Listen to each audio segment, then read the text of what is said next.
Hello, friends. This is Dave Hurwitz, executive editor at ClassicsToday.com, here with Naxos' Ravel box. Well, this is the Ravel year. I'm glad that they managed to issue this. It's 8 discs, and it's got some stuff in it that no other Ravel collections will have. None. You know, it's kind of interesting. There's like a complete Ravel on DG and one on like Decca, I think, maybe. But none of those have popped up this year. Maybe they didn't notice. Who knows? Anyway, this particular box is, Naxos does nice boxes when they do them. They don't do enough of them. They have so many fabulous collections of things and interesting composers that ought to be boxed up. I mean, you know, it's nice. It opens, it closes. You can pick it up without the bottom falling out of it. But what can I tell you? This also has, I love this, the stupidest recommendation I've ever seen. Well, one of them. Of course, it comes from Gramophone, because people only care about the stupid things that Gramophone says that get recommended. And then here we have, you ready for this? Oh, you got to hear this. Slatkin shows real empathy with this magical repertoire, and he draws playing of uncommon composure and contagious application from his scrupulously prepared Lyon band. Whoa, boy, that's going to get your pulse racing, isn't it? I mean, uncommon composure. I mean, the last thing in the world I want to hear in a symphony orchestra of anything is uncommon composure. Good grief! Yeah, sure. I mean, it's as if they're playing in their sleep. Yeah, why, wonderful, isn't it? And then I like this one too. Contagious application.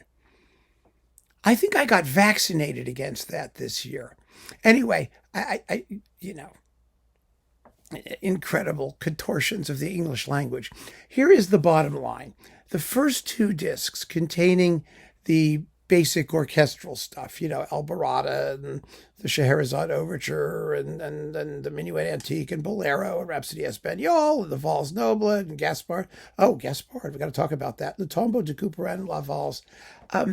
They suffer from, yes, the orchestra plays well.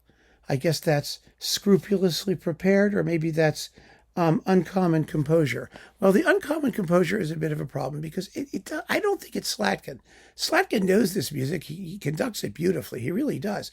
But the engineering is somehow flat. It doesn't allow the orchestra to sound big at the climaxes, to sparkle the way it needs to with Ravel. So I was not thrilled by the first 2 discs in that collection, however well conducted they may be, and they are.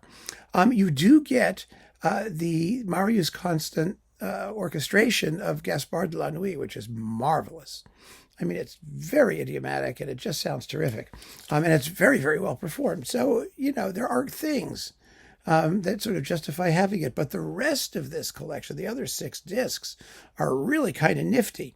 I mean, you get Ravel orchestrations of Chabrier and Debussy and Schumann's Carnival, parts of it. And, of course, Pictures in an Exhibition, which Slatkin has recorded 7,384,976,102 times in every conceivable orchestration by everybody, including others, like people who never existed. I don't know.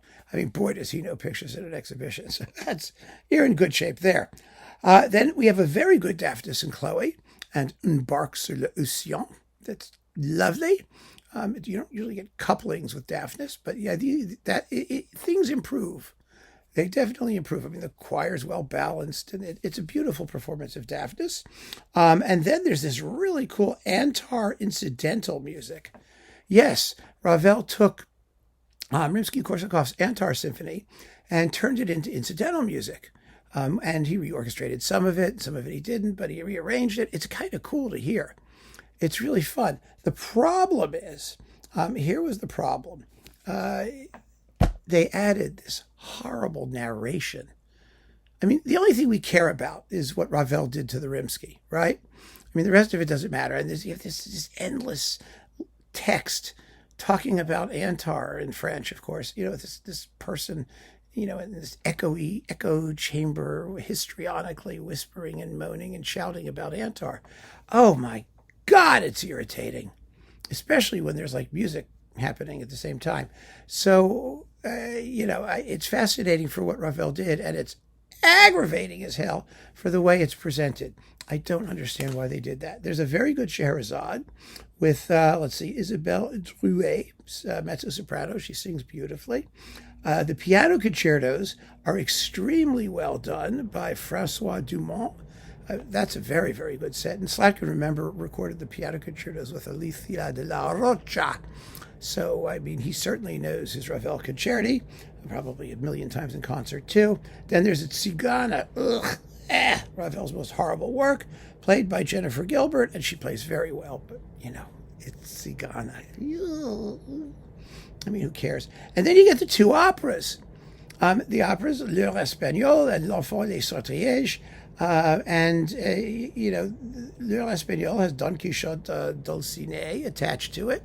They're very well done. I can't go into the details of all the singers here. These are reissues. But yeah, they're well sung, well paced, beautiful. L'Enfant des Sortilèges is really, really nice. It's atmospheric and magical and all of those things. And it's coupled really ideally. Talk about a great coupling with the complete Mother Goose Ballet, which belongs with L'Enfant des Sortilèges. They're both, magical world of children pieces. They go perfectly together, and it's one of the highlights of the entire set. So where are we with this? What should we do? What should you do? You probably have all the orchestral stuff 7,000 or 8,000 times. And so having less than ideally recorded or played versions is not going to, for me, it's not a deal breaker, because all the other stuff is very, very interesting and at a very high level. So I don't, I'm willing to give it a pass for that. The only issue I have with this, frankly, is that, Naxos used to be a budget label. I don't know if anyone's noticed, but it's not anymore. If you buy physical product, it's a full mid-price label. And so, this may be expensive, all things considered. But considering the fact that the Ravel year has been rather uninterestingly celebrated, I kind of get it. There's been lots of releases of like piano music and stuff like that, but, big orchestras, and record labels and things. They could have done something more interesting, but Naxos did, and it's to their credit. And they did it in a way which is interesting and different from what everyone else would have done, because they have repertoire that nobody else has. And that's kind of special. I really believe that that's special and deserving of some attention. So you can get this, and you'll probably be pretty happy with it. You may find the engineering in the first two discs of orchestral pieces is more satisfactory than I did, because the performances are good. They really are, and I'm not quite sure what didn't sound right to me there, what went wrong with either with them or if it's with me. Hey, So keep on listening, friends. Thanks for joining me. Take care.